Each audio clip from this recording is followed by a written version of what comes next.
You ever feel like you're just uh, navigating a financial jungle? There's just so much out there. Oh, yeah. Advice flying at you, these sort of unspoken rules about climbing the career ladder, building real wealth. It can honestly feel Well, overwhelming. totally overwhelming. Well, that's exactly what we're diving into today. We're going to try and cut through all that noise Hmm. and get to the heart of what genuine financial success and, career security actually look like for you. Absolutely. And we've spent time digging through a really insightful collection of stuff. And what's fascinating is how these pieces, connect. Right. We're looking at what truly signifies wealth versus, the flashy stuff that just tries to look like it. In the performance. Exactly. And real world, no sluff strategies to boost your financial well being, how money kind of weaves its way into our closest relationships. Well, that's a big one. Huge. And the smart moves you can make to secure your job, and ultimately how to cultivate a mindset that supports, lasting financial health. This isn't just scratching the surface. We're doing a proper deep dive. That's the mission, to pull out the truly valuable, actionable information that you can actually use. We want to give you, hopefully, a clearer view of your financial life and where your career could be heading, Hmm. offering concrete steps and maybe some perspectives that might just surprise you. Okay, let's unpack this, starting with something that's always intrigued me. The real difference between genuine wealth and what some people just try to project. It's interesting because on Wall Street, they talk about this distinction between execution, which is your core technical skills, what Yeah. you do, Okay. and something they call knife and fork skills. Knife and fork. Yeah, think of those as your social graces, your etiquette, how you handle yourself. They often signal more about someone's background and real comfort level. Right, it's those subtle signals. Mm. And what the sources seem to suggest is that truly wealthy individuals, the ultra-high net worth crowd, they operate with a different kind of confidence. Yeah.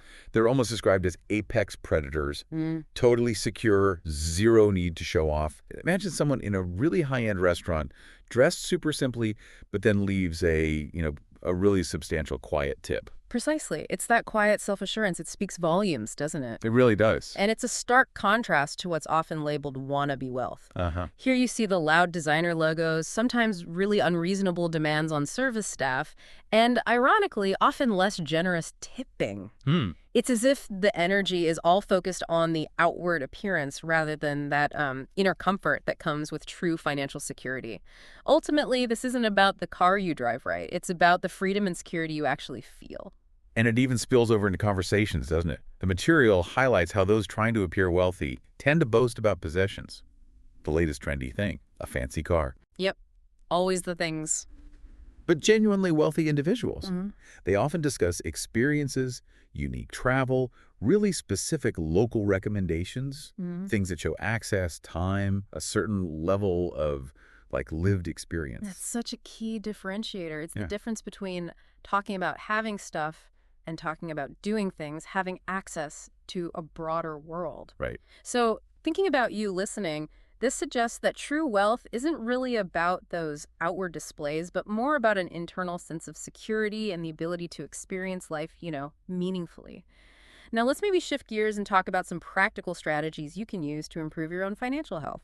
Okay, so what if you're feeling like you're in a bit of a financial pinch right now? Yeah. The info we looked at acknowledges that making necessary changes can feel, uncomfortable, It's tough. but it also offers a really practical way forward. It even mentions that while, cutting out those small pleasures might seem like the first thing to do, especially if you're in a really tough spot, what they call dark hole, Ooh. the real power to change things often comes from finding ways to increase your income. That's a crucial insight. It's often more impactful and, frankly, more sustainable in the long run to focus on earning more rather than just endlessly cutting back pennies. Right. The example given is securing a $5,000 raise can be far easier and have a bigger impact than trying to trim $5,000 worth of small expenses over a whole year. Makes sense. So while tightening your belt can definitely help, let's pivot to a more proactive strategy for boosting your financial health, actually increasing your income. And speaking of increasing income, let's really dig into the advice on asking for a raise. The recommendation is pretty bold. Aim for a 10 to 15% increase annually. Yeah, sounds ambitious. It does, but I- the real key is the strategy behind it. It's not just about asking at review time. It's about consistently reminding your boss of your value. way beforehand. Exactly. The advice is to start planting those seeds about, say, 6 months before your review period. 6 months. Wow. Yeah, rather than waiting until everyone else is asking in, like, December. It's Yeah. about making your contributions and, importantly, your desire for more compensation top of mind. Okay. And to really justify that raise, it's not enough just to be good at your job, that execution piece we mentioned. You also need those knife and fork skills, your likability. These aren't just about being polite. They apparently directly impact how people see you and, surprisingly, your earning potential. Right. The source material even talks about keeping a brag book, Haha, yeah, a brag book. a running record of your achievements, positive feedback. It's like having your evidence ready. Totally. Quantifiable proof of your value when review time comes. But it's also about cultivating that likability factor, being the Mr. or Mrs. congeniality around the office. And what's fascinating here is the emphasis on likability. Studies reportedly suggest that being well-liked can actually lead to higher pay than just pure intelligence alone. Right. Yeah. This involves actively participating in company social stuff, making time for those informal connections like lunches or quick chats, just being someone people genuinely enjoy working with. And it's not just about being friendly in the moment, right? It's about consistency. Exactly. Your attitude, your energy levels, even minimizing stress for your colleagues, it all adds up to that overall positive perception. And then there's this idea of building rapport through shared interests, the airport test, as they call it. The airport test. Yeah, like, could you comfortably have a conversation with this person if you were stuck with them at an airport for hours? Okay, I get that. Finding common ground. Finding that common ground beyond just the work stuff is key. That ability to connect on a human level is so important. Yeah. And the point that B+ competence with an A+ personality often trumps like top technical skills with a lesser personality, that really resonates. So interesting. Being interesting often comes down to being interested in others, actively listening, engaging. All these things contribute to being someone who's not only valuable, but also, frankly, a pleasure to have on the team. Makes it easier to justify that raise. Okay, so you're working on increasing your income. Fantastic. Now, let's talk about getting your overall financial house in order. The source material introduces this really helpful framework called the STRIP method. Let's break that down for everyone, starting with S. S is for? Savings. Right. Savings is all about building that crucial emergency fund. First things first. Okay. The recommendation is to have 3 to 6 months of living expenses saved if you're single or renting. Got it. And a more substantial 9 to 12 months if you have a family or own a home. Things get more complex. Right. More responsibilities, bigger potential surprises. Exactly. Think of this as your financial safety net for those unexpected life things. So strip it down. Save for emergencies. Next up is T for total debt. This isn't about ignoring debt, obviously, but being smart about how you tackle it. Yeah, strategic. The advice is to rank your debts by interest rate, highest to lowest. Get a clear picture. Okay, highest first. Yeah. So, tackle total debt strategically. And this leads to what's called the avalanche method. You make minimum payments on everything, right? But any extra cash you have goes hard towards that debt with the highest interest rate first. Yeah. Now, they do mention the snowball method. Paying off smallest balances first for those quick wins feels good. Yeah, I've heard that psychological boost. It is. But the avalanche method, mathematically, ultimately saves you more money on interest in the long run. So, avalanche. Then we have R for retirement. And the key message here seems to be start early. Like really early. Seriously, the statistic that 27% of Americans over 59 have no retirement savings is, well, it's pretty sobering. Wow, that's scary. It is. And the sources point to various reasons: lack of financial education, low pay, maybe no access to employer plans, life events derailing things. Right, life happens. But the advice is clear. Prioritize retirement early and take advantage of tax-advantaged accounts like 401ks, traditional IRAs, Roth IRAs. These are tools the government gives you to help your money grow faster, basically. Smart. Okay, so I is next. Invest. And this is a critical point that apparently often gets overlooked. Hugely overlooked. It's not enough to just put money into a retirement or brokerage account. You actually have to invest it. Meaning letting cash just sit there unallocated is a common mistake. The money needs to be used to buy assets that can actually grow over time. Things like index funds, mutual funds, target date funds. Okay. The analogy used is perfect. Yeah. You have to actually buy groceries at the store for your fridge to be full. Simply having an empty fridge doesn't help you eat. Got it. You need to put the money to work. Exactly. Invest actively. Finally, we have P for plan. This is about defining your long-term happily ever after goals, Hmm. but like specifically. Yeah, really specifically, it's not just saying, I want to retire comfortably. It's picturing it. Where do you want to live? What kind of lifestyle? What support for family? Get detailed and plan your dream future. Okay. This detailed planning creates a real, tangible financial target to aim for. It makes saving and investing feel less abstract, more connected to your actual life goals. That makes sense. Connects the dots. Exactly. So we've covered practical steps to build a solid financial foundation with STRIP. Now let's explore how this foundation or lack thereof can really influence our closest relationships. Yeah, this is a big one for so many people. The source material states pretty clearly that money and sex are consistently ranked as the top stressors in relationships. Right up there. And the argument is made that the financial health of a partnership deserves just as much attention, maybe even more sometimes, than physical intimacy. That's a really important perspective to consider. And it touches on some interesting observations, like how high-earning men might have different preferences in partners. Yeah, it suggests some might seek equally ambitious partners, power couples, while others might actually be drawn to more traditional roles. Hmm, interesting. And then there's the really sensitive issue, the potential for male insecurity when a female partner earns significantly more. Yeah, that comes up. The source material suggests this can be a real challenge, especially if the man maybe lacks confidence in the non-monetary contributions he brings to the table. Right. What else is he bringing besides income? Exactly. Now, relationships can absolutely thrive when the woman earns more, but open, honest communication becomes absolutely vital. Communication, always key. Always. Vivian's experience, where her fiancé has apparently been really supportive of her growing financial success, highlights how a shared vision and mutual respect can overcome these potential imbalances. But the danger lies in the higher earner, consciously or not, using money as a substitute for emotional connection, or kind of holding it over the other person. Yeah, wielding it like a weapon, not good. Not good at all. And it brings up this fascinating idea of the out-of-their-league phenomenon, Yeah. particularly for successful or highly attractive women. Right. The suggestion is that some men might actually approach them less often because they fear inadequacy and rejection. It's like they quit before they even try. It's an interesting thought, and what's interesting here is the comparison they draw between wealth and attractiveness. While physical attractiveness might be more immediately obvious and potentially intimidating up front, wealth is often harder to gauge initially. But that underlying dynamic of feeling inadequate can still apply, regardless. Makes sense. And the tendency for people to sometimes rationalize other success, attributing it to luck or privilege instead of hard work, that can also play into these dynamics. Yeah, finding reasons why they have it easy. Exactly. The source material also touches on the difference between couples who kind of grow financially together versus those who start out with a big income disparity. Those different starting points can definitely shape things. Absolutely. And for relationships where the woman earns more to really succeed long term, there's a real emphasis on the man identifying and, importantly, valuing his non-monetary contributions. Okay, like what?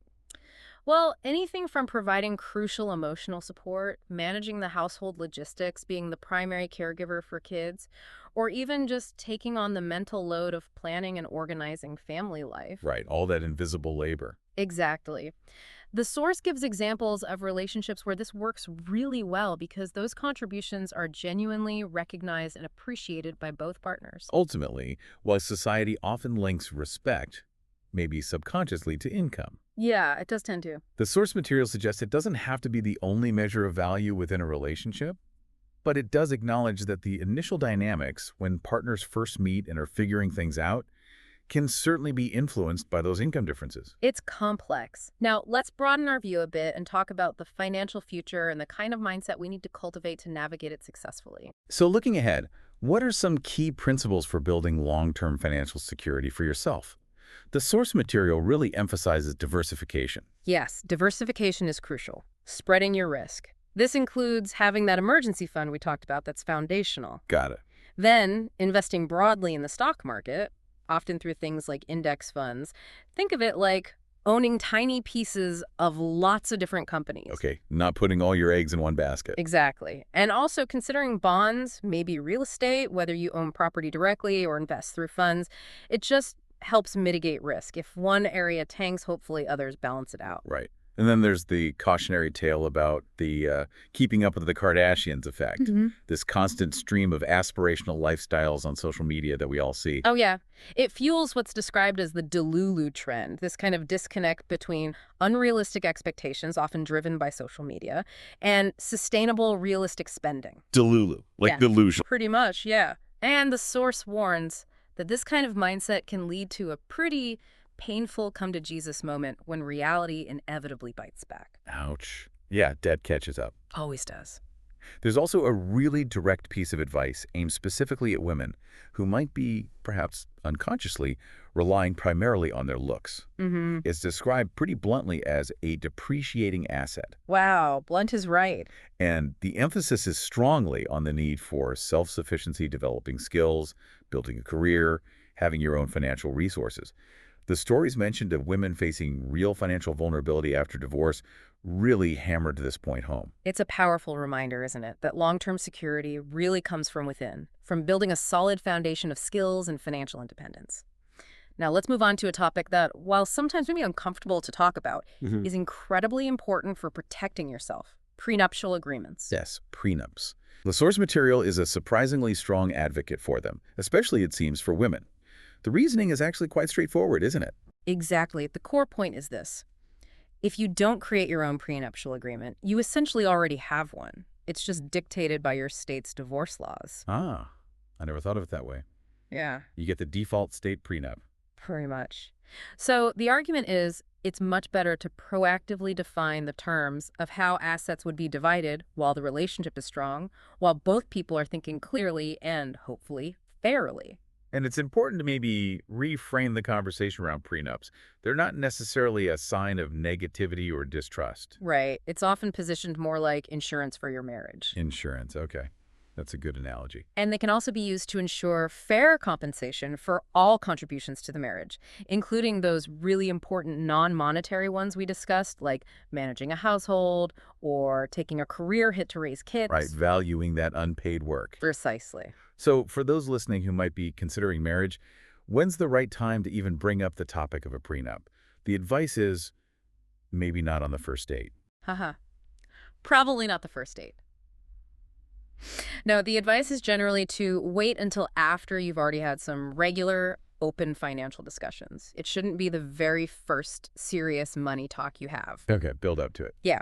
Vivian's approach has given us a good example. She apparently framed it as mutually beneficial, protecting her existing business assets, yes, but also clearly establishing a 50-50 partnership on marital assets and future income earned during the marriage. So win-win framing. Kind of. And for men initiating the conversation, the suggestion is to frame it similarly, ensuring fairness for both partners, benefiting the marriage as a whole by having clarity, rather than just sounding like it's all about self-protection. There's also a really important point made about trust, though, something to consider. Yes. If the level of distrust in the relationship is actually so high that a heavily protective, maybe one-sided prenup feels absolutely necessary, well, it might be worth pausing and reconsidering the marriage itself. That's a very insightful point, a gut check moment. Yeah. And as we mentioned earlier, just having open and early conversations about finances in general can build so much trust and reduce stress around these kinds of more specific discussions later. Absolutely. Now, let's shift gears one last time and talk about navigating the job market and ensuring your own security in your career, especially in uncertain times. Right. In today's job market, with ongoing layoffs popping up in various sectors, how can someone listening make themselves more secure? The source material offers a rather direct piece of advice, aimed to become a key point of failure. Sounds a bit dramatic. Key point of failure. It does, but what's meant by that is positioning yourself as someone whose absence would significantly impact the company's operations. Ah, okay. Indispensable. Basically, yeah. This could be because you hold unique and critical knowledge or access, maybe you're a top revenue generator, or you play a crucial role in managing costs effectively. Being that person makes you much less likely to be on the chopping block. Makes sense. Be essential. And it requires an honest self-assessment of your performance, doesn't it?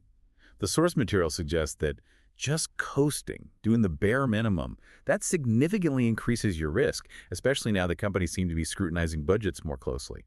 It's harder to hide mediocre performance these days. Absolutely. The bar is higher, and it's always wise, regardless of the market, For you to have that emergency fund is a safety net, always. Always have the cushion. And just stay informed about your industry news, trends, even things like worker adjustment and retraining notification, WARN Act notices, which companies sometimes issue before big layoffs. Keep your ear to the ground. Good advice. Beyond just your core technical skills, the importance of developing those soft skills, those fork and knife skills we talked about way back at the beginning, is really emphasized for job security too. Yes, those transferable skills, communication, collaboration, problem solving, they're valuable anywhere, any role, any industry. And a really useful principle highlighted is something called YIFM. YIF. Yeah, stands for What's in it for me. It actually comes from sales training. Okay. But it's incredibly useful in any communication. It's about taking a second to understand the other person's motivations and needs so you can communicate more effectively and hopefully achieve mutual goals. So it's about empathy, basically. Putting yourself in their shoes. Exactly. Whether it's your boss thinking about their targets, a client worried about their budget, or even like the example given, a gate agent at the airport dealing with stressed travelers. Understanding their perspective, what they need, helps you build rapport and get what you need more effectively. That's really practical advice for, well, almost any interaction. It really is. Now, as we start to wrap up our deep dive today, let's just touch on some final thoughts and maybe a broader philosophy around wealth and success for you listening. Okay. One powerful piece of advice is simply to break the taboo around talking about money, especially with your friends. Yeah, get it out in the open. The source material points out that secrecy around money often benefits the big institutions, while open conversations can actually empower individuals by sharing knowledge, strategies, even just normalizing struggles. So true. And then there are Vivian Tu's 3 Truths to Leave Behind, which offer some really valuable perspectives for you to consider. Yeah, what were those again? Okay, the first is always buy them the chicken parm. Buy the chicken parm. Yeah. It's basically a metaphor for practicing random acts of kindness and generosity, building genuine goodwill in your personal and professional relationships. Little things add up. I like that. Okay, second truth.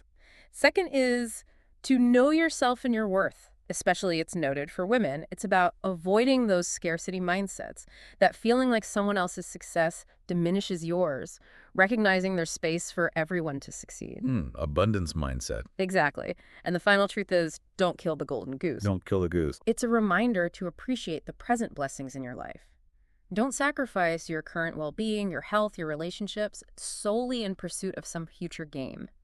It's about enjoying the journey, too. That's a great reminder. Balance. Yeah. Ultimately, the source material seems to offer a really holistic definition of greatness for you. Just being authentically yourself, focus on your own values, not overly concerned with external judgment, doing work you find meaningful, and living in a way that your younger self would be proud of. It's about finding that balance between wealth, yes, but also health and time for a truly fulfilling life. Well said.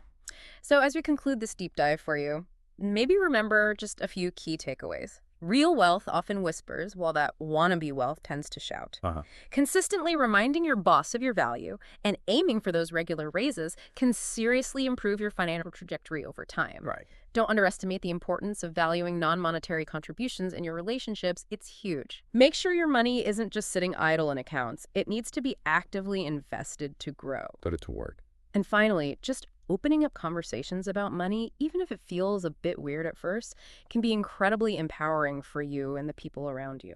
This information, while covering a lot of ground, is really all about empowering you to take more informed control of your finances, your career path, and even your relationships. We really hope it prompts you to reflect on these points and maybe consider how you might apply some of these insights to your own life, starting today. And perhaps the most provocative thought to leave you with is this. How are you actively defining success for yourself right now beyond just the traditional metrics of money or status? What truly matters most to you deep down? And what concrete steps, even small ones, can you take this week to align your financial life and your career more closely with those deeper values?